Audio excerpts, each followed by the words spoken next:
और कहानी की आई हमेशा महापुरुषों को सबसे पहले सुनाया गया। आपकी दादी, मेरी नानी और हम अब के बूढ़े बुजुर्गों ने हमेशा से ही अंतर चेतना और नैतिकता को ध्यान में रखते हुए महापुरुषों से परिचय कराया है। आज उन्हीं की बदौलत राष्ट्र भक्ति की भावना हम सबके अंदर है। इसके चलते ही हम 22 से ज्यादा आधिकारिक भाषाओं और अनेक बोलियों, प्रथाओं, परंपराओं के बावजूद अनेकता में एकता के भाव को बनाए रखने में कामयाब हुए हैं। मैं आज सुनाऊंगी मुंह बोली कहानी नेताजी की। आपके पड़ोसी घर के नेताजी नहीं, भाई, हमारे देश के नेता और भारत का नेतृत्व करने वाले नेताजी सुभाष चंद्र बोस, जिन्होंने कहा था, तुम मुझे खून दो और मैं तुम्हें आजादी दूंगा। 23 जनवरी 1897 को कटक, उड़ीसा में जन्मे नेताजी अपने माता पिता की 14वीं संतानों में से 9वीं संतान थे।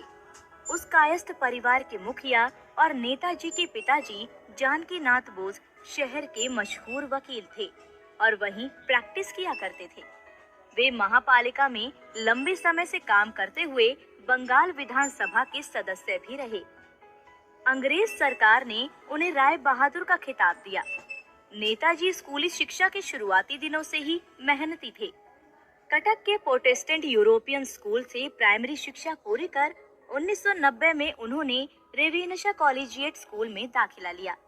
मात्र 15 बरस की उम्र में ही उन्होंने विवेकानंद साहित्य का पूर्ण अध्ययन कर लिया था। 1915 में बीमार होने के बावजूद उन्होंने इंटरमीडिएट की परीक्षा सेकेंड डिवीजन पास की। उन्होंने सेना में सेवा करने का सोचा और 49वीं बंगाल रेजिमेंट में भर्ती के लिए परीक्षा दी, पर आंखें खराब होने के नाते उन्हें अयोग्य घोषित कर दिया गया। सेना में जाने के प्रबल इच्छाधारी नेताजी यही नहीं रुके। उन्होंने टेरिटोरियल आर्मी की परीक्षा दी और कोर्ट विलियम सेना लाय में रंगरूट के रूप में प्रवेश पा गए। पिता जानकी नाथ बोस की प्रबल इच्छा थी कि सुभाष बाबू आईसीएस बने। नेताजी 15 सितंबर 1919 को इंग्लैंड चले गए। परीक्षा की तैयारी के लिए किसी भी स्कूल में दाखिला नहीं मिला। फिर सुभाष जी को किसी तरह से किड्स विलियम हॉल में मानसिक एवं नैतिक विज्ञान की ट्राई पास ऑनर्स की परीक्षा का अध्ययन करते हुए प्रवेश मिल गया। अब उनके रहने खाने की समस्या भी खत्म हो गई। उन्होंने इस प्रकार की समस्याओं से हार न मानते हुए 1920 में वरीयता सूची में चौथा स्थान प्राप्त करते हुए पास कर ली। फिर जून 1921 में सुभाष स्वदेश लौट आए। स्वतंत्रता सेनानी देशबंधु चित्तरंजन दास के काम से प्रेरित होकर नेताजी ने उनके साथ काम करने की इच्छा जताई। यहाँ स्वदेश लौटकर सबसे पहले वे गांधी जी से मिले। गांधी जी की ही सलाह पर वे कलकत्ता आकर देशबंधु से मिले। उन दिनों असहयोग आंदोलन अपने जोरों पर था और देशबंधु बंगाल में उसका नेतृत्व कर रहे थे।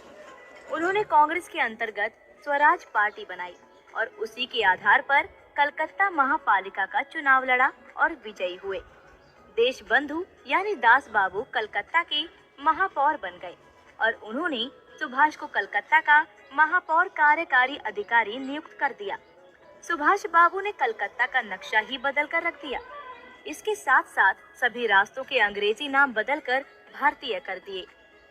इसके बाद उन्होंने जवाहरलाल नेहरू के साथ मिलकर साइमन कमीशन का विरोध किया। 26 जनवरी को लाहौर अधिवेशन हुआ, जिसमें आगे की रणनीति तय की गई और अंग्रेजी हुकूमत को डोमिनियन स्टेट देने के लिए 1 साल का वक्त दिया गया।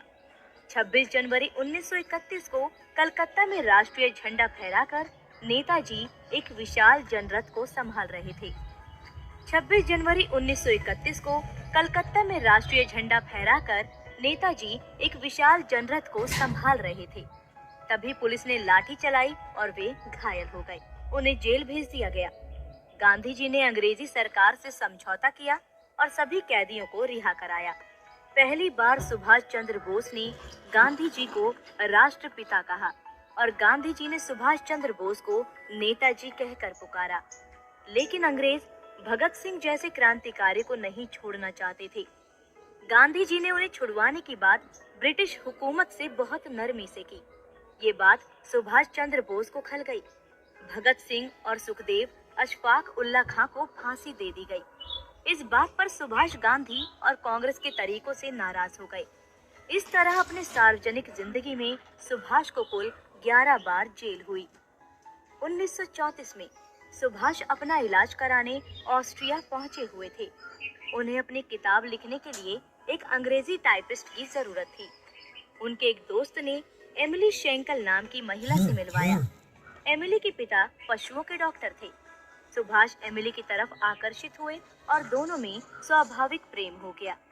उन्होंने बाड गेस्टन में हिंदू रीति रिवाजों से शादी कर दी। एमिली ने वियना में एक बेटी को जन्म दिया।